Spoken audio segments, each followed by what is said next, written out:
Hello, everyone. The transition to greatness has officially begun. Friday's jobs report was encouraging, to say the absolute least. The jobs in this country, we had more than 2.5 million added. The prediction was that 7.5 million jobs would be lost. This was a 10 million swing toward the positive side, and in fact, the greatest number of jobs created in a single month on record. That is extraordinary. 225,000 manufacturing jobs, 464,000 construction jobs, and 1.2 million leisure and hospitality jobs were all added in May. Beyond that, the number of workers who reported being on temporary layoffs decreased by 2.7 million in May. And more than that, and this was a great number that was pointed out to me today by the CEA, 300,000 jobs were created for Black Americans in particular. That's in May, and that was a 1.7% increase, so very encouraging numbers there from the CEA that they highlighted for me, BLS numbers that they highlighted. May's jump in average weekly hours also is an encouraging sign, because increasing hours is a sign that employers need to hire more workers to meet demand. For all private sector employees, average weekly hours increased by 0.5% to 34.7 hours, the highest level since the series began in 2006. 73% of small businesses are open. That is up from the 52% right before the April jobs report reference period. Also, workplace visits are up roughly 40% from its pandemic low. The stock market is absolutely soaring. We saw with the S&P that it had its greatest 50-day rally in history. The Dow, likewise, is also booming. The markets clearly have confidence in President Trump, the jobs president who created the hottest economy in modern history once and will do it again. Also, commentators and economists have noted how great this jobs report was. Yesterday, we saw Mohamed El-Erian, the chief economic advisor at Allianz, say this will go down in history as the biggest positive data shock for the markets and the economy, and you saw how surprised the markets were. They surged on Friday, capping a strong week with the NASDAQ closing at a record high. He said it was also very surprising to the economists. Not a single one thought that we would create jobs. Everybody expected the unemployment rate would go up. It did not. Also, senior economic correspondent at the New York Times, Neil Irwin, noted that we have to think that the May employment numbers count as a strong win for PPP supporters. Obviously, the president signed that into law and has been a big cheerleader of the PPP. Typical economists missed it by 10 million, as I noted at the top of the briefing. 10 million. That's bigger than the entire state of Michigan nearly, and that's how much economists were off. Why is this happening? Well, it's happening because America has taken note of the fact that we have a president who ushered in the hottest economy in modern history, record low unemployment for Black Americans, for Hispanic Americans, for the disabled, for our veterans. Paychecks were beginning to rise under the President Donald Trump economy. We have the great jobs creator in office, and America clearly has confidence in this president. You have a president who fundamentally understands how to put this country back to work, and we saw that in action with the Friday jobs report. And with that, I'll take questions. Okay. So start with John. Kelly, what's the president's thinking on this growing movement to either defund or dismantle police forces across the country, and what reforms does the president think would be appropriate in the wake of the George Floyd killing? Yeah, it's a really good question.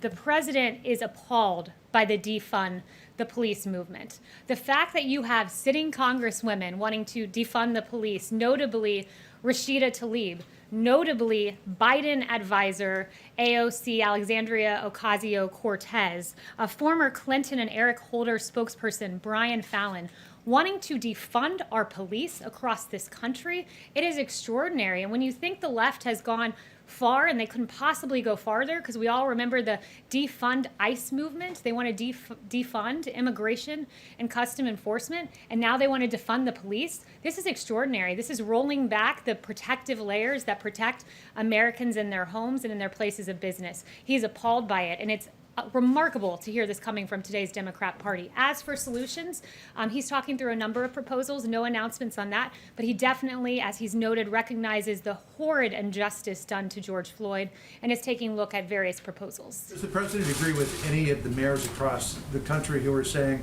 I think we could take some of the money from policing and put it toward other programs that could be effective in community development, which could lead to the potential for a lesser need for policing? Well, let's be clear. If the mayor of LA wants to defund police, take money away from police, Mayor de Blasio, the mayor of New York, wants to take money away from police, that means cutting of police. That means reducing police departments. That means defunding police departments, if not getting rid of them entirely. No, he does not agree with that, and the rest of America does not agree with that.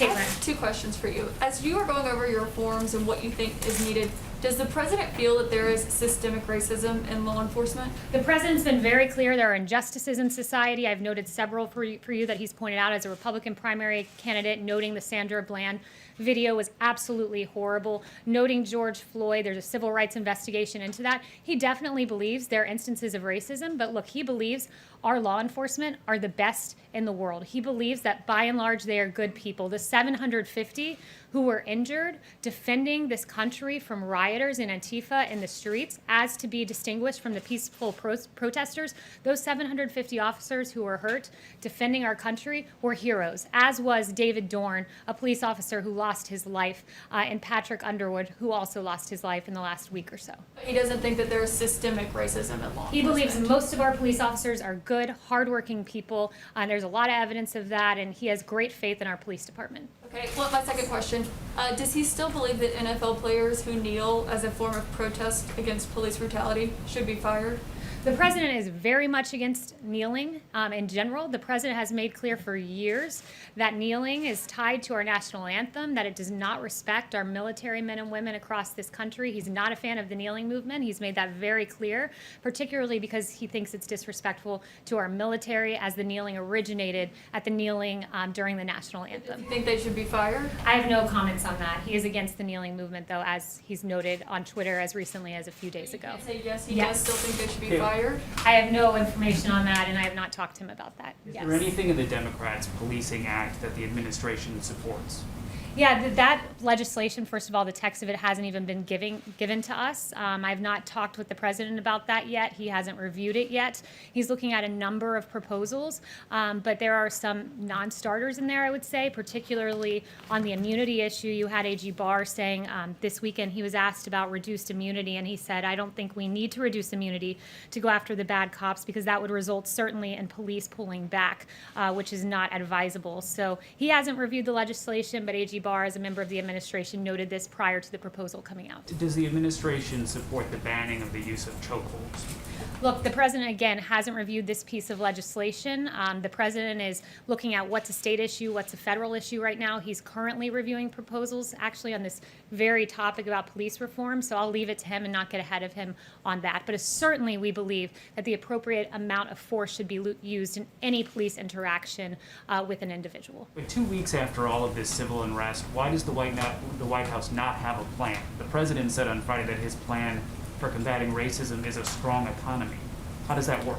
Look, that's an important part of combating racism, is making sure that there's equal opportunity for Black Americans in this country. This president, we hear a lot of words from Democrats about criminal justice reform, that they wanted this. Well, they got it with President Trump reducing racial sentencing disparities via the First Step Act. Democrats talk about economic opportunity for Black Americans and people in vulnerable communities, and this president has done that with opportunity zones. It was a good start, more than 900 places, creating private investment to help people get on their feet to start businesses in this country. HBCUs, record funding. This president has repeatedly, through his actions, stood up for the Black community, and a big piece of that is absolutely economic reform. And I'd finally note on the point of economic reform, the USMCA, these trade deals, the TPP, making sure that didn't take place, that directly advantaged hardworking men and women in Detroit who wanted their auto jobs. So his reformation with trade, and also opportunity zones is helping to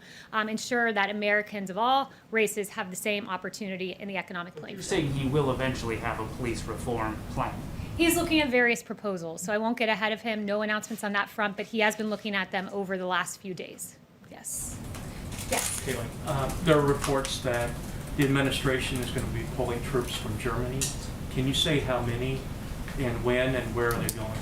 Yeah, what I would say on that is first, we have no announcements at this time. I know there's reporting out there, but as of this moment, there are no announcements. The president's continually reassessing the best posture for the United States military forces and our presence overseas. I mean, we remain committed to working with our strong allies. Will he consult Angela Merkel before making a final decision? I'll leave that to the president. Again, no announcements at this time. And just one final, the new Lafayette Square fencing, do you have any indication on when that might be removed or taken down, since the protests have become more peaceful, and who makes that decision? Yeah, you know, I don't have any announcements with regard to the fencing. That's not something that's in White House control in terms of securing the perimeter. But what I would say is the president has recognized that the protests have largely been peaceful. Why have they been peaceful? It's because of the actions taken by this administration. If you'll notice, Minneapolis was in chaos until the National Guard came in, and then it was secure. You had outside here in Lafayette Park, I noted the 750 law enforcement officers that were injured across the country. Well, 1/5 of those were in D.C. and the vast majority in Lafayette Park. And once the National Guard came in, D.C. was secure. That Monday decision by the president of encouraging governors to surge the National Guard made the difference. And the president's recognized now that the protests are peaceful. He's recommended a winding down of the National Guard, very peaceful protest over the weekend. So with regard to the security of the building, not a decision for the White House, would refer you to Secret Service and Park Services on that. But the president has recognized the peaceful protesting and is encouraged by that. Yes, Jen. Kaylee, on Hong Kong, can you say when will the administration revoke Hong Kong's trade status? And also, do you think that that move will be the only thing the administration does? Is there something else planned? And do you think that China will listen? Are you seeing any signs of China relenting on Hong Kong? Yeah, we haven't seen any updates from China thus far. No announcements with regard to the timing of that, but the president has been very clear that China's replaced its promise of one country, two systems with one country, one system, which is what led the administration to make the announcement that it would begin eliminating policy exemptions that were given to Hong Kong, the special treatment that they once had. Kaylee? Yes, Steve. Is there any, a week after what we saw in Lafayette Park last Monday night, are there any people here in this building who believe that, or does the president believe that perhaps things went the way they shouldn't have gone? Is there any regret on the part of the president or anyone here about how people were treated, people who were peacefully protesting, and how they were rushed out so violently? No, there's no regrets on the part of this White House because, look, I'd note that many of those decisions were not made here within the White House. It was AG Barr who made the decision to move the perimeter. Monday night, Park Police also had made that decision independently when they saw all of the violence in Lafayette Square. And when, before these protesters were moved by Park Police and they issued that tactical order, there were 3 loud warnings. And as I believe it was AG Barr on Face the Nation noted, that some of those protesters moved back and adhered to the warning, but others of those protesters started hurling objects, and that was unacceptable. And Park Police acted as they felt they needed to at that time in response, and we stand by those actions. The country and the world saw this violent clash between people who were otherwise peacefully protesting, but really the president is not sorry for the way things went? No, the president is sorry about the fact that Antifa wreaked havoc in our streets and the failure of some members of the media to note that. Like CNN's Chris Cuomo said, show me where it says protesters are supposed to be peaceful. Well, I'd point him to the First Amendment where it says that you have the right to, quote, peaceably assemble. He should go back and read the Constitution. There are many others out there, like Don Lemon, saying that rioting is a mechanism to restructure our country. Burning down St. John's, using a pick to literally like carve out, as we saw in that video, concrete from the sidewalk to hurl at officers, that's not peacefully protesting. The actions of the rioters were not in keeping with the First Amendment. And I think the media needs to recognize there's a discernment between the peaceful protesters, many of whom I've seen, and the rioters. And yes, America will act against rioters. And yes, under President Trump, he will not allow burning buildings, 150 federal buildings to be defaced, and 750 law enforcement officers to be injured in our country. Can I ask you one more about the Yes, president? Ryan. I like the blue suit. Oh, thank That's you. a really snazzy look. Yeah. Just to follow up on that, you do know that the burning of St. John's happened on Sunday nights, and a lot of the violence that you're talking about, that happened on Sunday night. What he was asking about was Monday, when, as anyone who's down there knows, it was almost exclusively peaceful, especially in the moments before the chemical munitions were used on those protesters. So do you just want to clarify that about the burning of St. John's? Because that happened on a different day. Yeah, the burning of St. John's is what prompted the decision to move the perimeter. It's what prompted Park Police to say that evening, the perimeter must be moved. It's what prompted, yes, it's what prompted AG Barr to agree with that decision on Monday morning that the perimeter needed to be moved. But when you hurl objects at Park Police, when you don't move, after 3 orders are given, Park Police acted appropriately. When the shield of Park Police was batted down, when one person tried to grab a Park Police officer's weapon, that's not peaceful by any definition of the word. And one question on Yeah. the area in front of the White House is now officially known as Black Lives Matter Plaza. Does the president agree with that decision? I haven't talked to him about it. Haven't mentioned that to him. Yes. Kelly, does he agree in general the way that Mitt Romney stated over the weekend he does with the core message of Black Lives Matter? Yeah, Mitt Romney can say 3 words outside on Pennsylvania Avenue, but I would note this, that President Trump won 8% of the black vote. Mitt Romney won 2% of the black vote. I believe President Trump, people across the country recognize that while Mitt Romney has a lot of words, notably he said that 47% of the nation is dependent upon government, believes they are victims, believes that the government has a responsibility to care for them. Those were Mitt Romney's words not too long ago. The president takes great offense to those words. That's not America. Guess what America is? It's when given opportunity via a Trump opportunity zone, belief that Americans of all races can rise to the occasion and achieve, belief in HBCUs and giving funding, record funding to HBCUs, because we need to enable education in our country and school choice. Those kind of actions on the part of the president stand in stark contrast with the very empty words of Senator Romney. Yes. Thank you, Kaylee. As you have noted, the president has talked about the protest, he's talked about the death of George Floyd, but he still hasn't given a formal address to the nation. Why is that, and are there plans for him to do that anytime soon? So the president has addressed the nation on this. I know several media outlets chose not to cover it, but when he was down in Florida last Saturday, he said, and I have the whole thing here, as he said many times, the death of George Floyd on the streets of Minneapolis was a grave tragedy. It should never, ever have happened. He spent several minutes going through this. In fact, half of his speech saying, I understand the pain that people are feeling. We support the right of peaceful protesters. We hear their pleas. And he went on and on and on. He said on Monday, I am your president of law and order and an ally of peaceful protesters. So he has said it. Some in the media have chosen not to cover it. Those words are out there and they're documented. Yes. Ebony. Yeah. Thank you. Obviously, we're hearing a very optimistic message from the president about the jobs numbers and the stock market recovery. But in an executive order on Thursday night, the president said that he had determined that without intervention, the U.S. faced the likelihood of a long economic recovery with persistent high unemployment.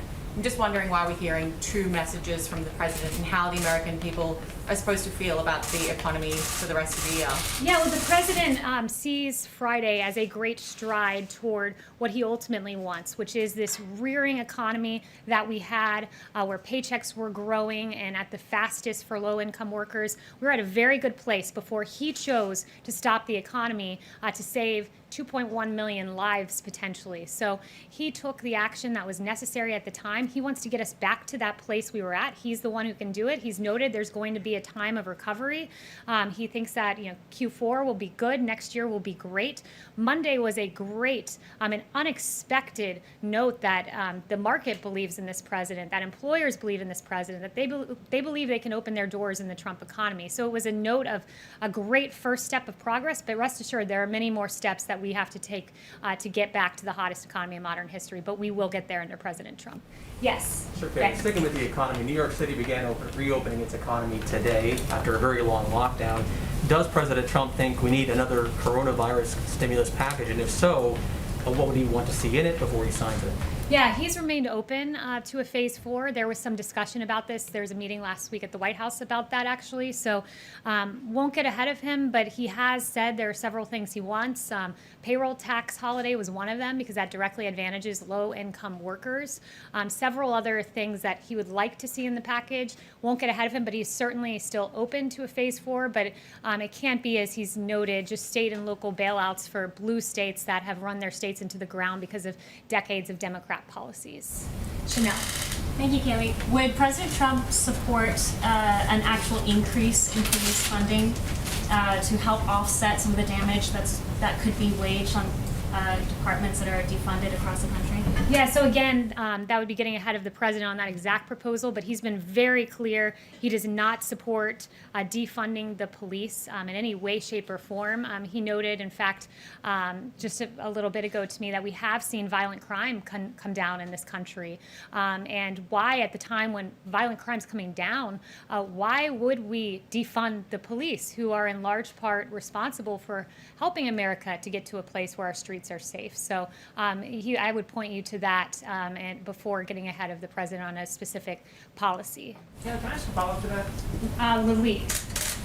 Yeah, I wanted to ask you about defunding the police movement, what's going on. How does it impact the crime scenario here?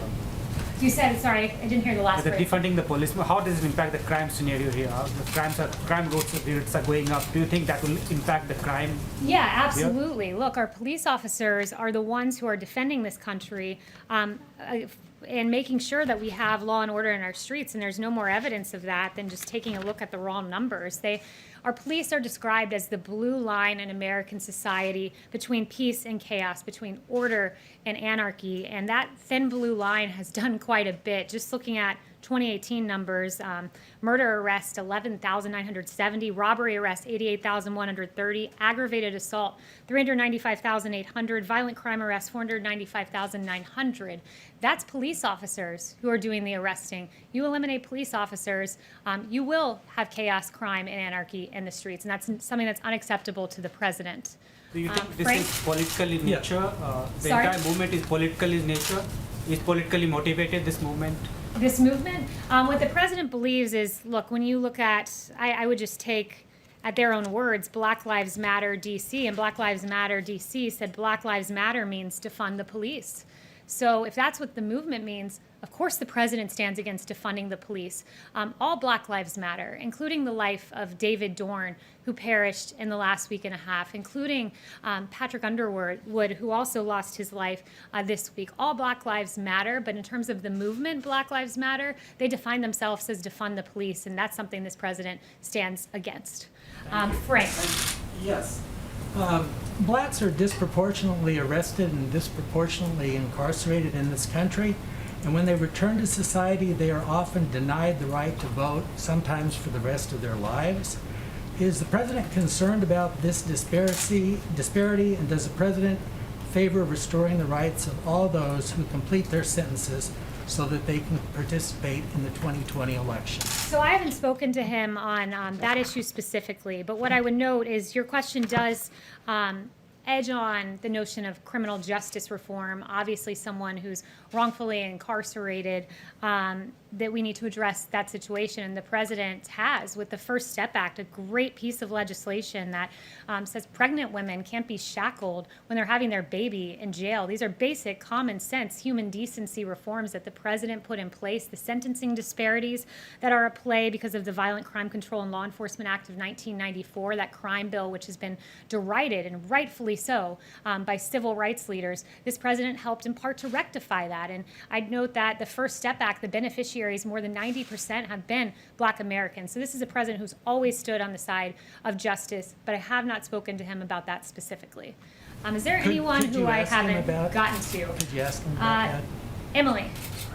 Thank you. I'd like to ask a question on behalf of myself and then one from a colleague who couldn't be here. Sure. So many complaints were made against Derek Chauvin prior to the death of George Floyd. And I was wondering if President Trump believes that disciplinary records and complaints against police, as well as police personnel files, should be accessible to the public.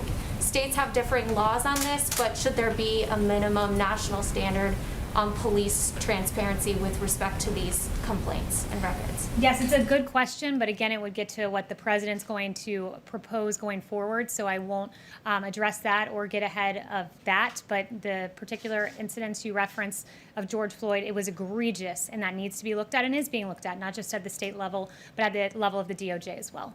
Thank you. And from a colleague, does President Trump urge Prince Andrew to comply with his Department of Justice's request for an interview in the case against Jeffrey Epstein? I haven't spoken to him about that, so I would not get ahead of him on that. John? Kayla, a couple of questions on coronavirus, if I could. Is there any thought being given to returning to, if not a daily coronavirus briefing, frequent coronavirus briefings? And on the reopenings, the president said some weeks back that he would continue to monitor the situation and that if any states were doing things that he didn't think were appropriate, he would step in to intervene. Has the president, in any of these reopenings, particularly as coronavirus cases are increasing, which could be due in part due to increased testing, is he seeing anything that gives him concern? So I would note this. First, Dr. Burke sent me some new information before coming out here that new cases have stabilized, and many of the new cases are being identified through proactive monitoring and finding asymptomatic cases.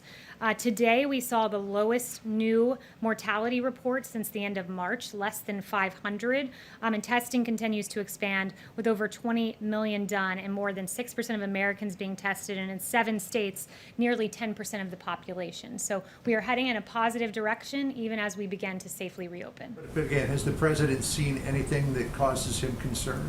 I would note again the encouraging signs put forward by Dr. Birx. He's seen the country safely reopen, and I would also just note some of the media contradictions here, certainly not referring to you specifically, John, but just a little more broadly, that there isn't an outcry about social distancing among the protests. And I mean, I saw one network with footage of the Ozarks and complaining about social distancing in the Ozarks, and then seamlessly transitioning into protest footage and not suggesting that there was a problem with the lack of social distancing. So I think we have to be very consistent here. And one note that I really wanted to get in, should have weaved it in earlier, but I think it's important, is just there's so much focus on our police officers right now. There are absolute cases of injustices. Our heart breaks for those cases, but I just want to note some of the great things our police have done last year alone. In Alaska, retired cop Kim Castro jumped in freezing water to help victims to safety after a plane crash. In Idaho, a woman said, "He saved my son's life," commenting on a cop who saved her disabled son. In Maine, a detective was killed while helping a motorist. In Rhode Island, a baby who was choking was saved by an officer. In Maryland, an officer was hailed for intervening in an active shooting incident. In North Carolina, police thwarted a mass shooting. In Ohio, police took down a mass shooter at a bar. In Wisconsin, a terminally ill girl was visited by 40 officers and canines. In New York, Officers Bies and Officer Roman of the NYPD responded to an incident involving a homeless man. They bought him new glasses, a haircut, and a new suit, and they helped him to find a job. In Detroit, Michigan, an officer helped a homeless man struggling to shave in the streets. In Virginia, officers could be seen playing with little girls, playing dolls with them on the street. And in Arizona, Charlie called 911 asking for a Happy Meal mistakenly, and police delivered. This is who our great law enforcement officers are, and we should remember that. Thank you so much. 他们是一群前线英雄，而你可以用一个小举动来报答他们，就是完成2020年人口普查。这些数据可以帮助社区规划，并分配资金给全国各地的医院、诊所和紧急服务。准确计算可以帮助公共卫生局确认所需资源，以保护我们的社区。立即上2020 census.gov 填好问卷，开展我们的未来。即刻上2020 census.gov/languages 回复人口普查。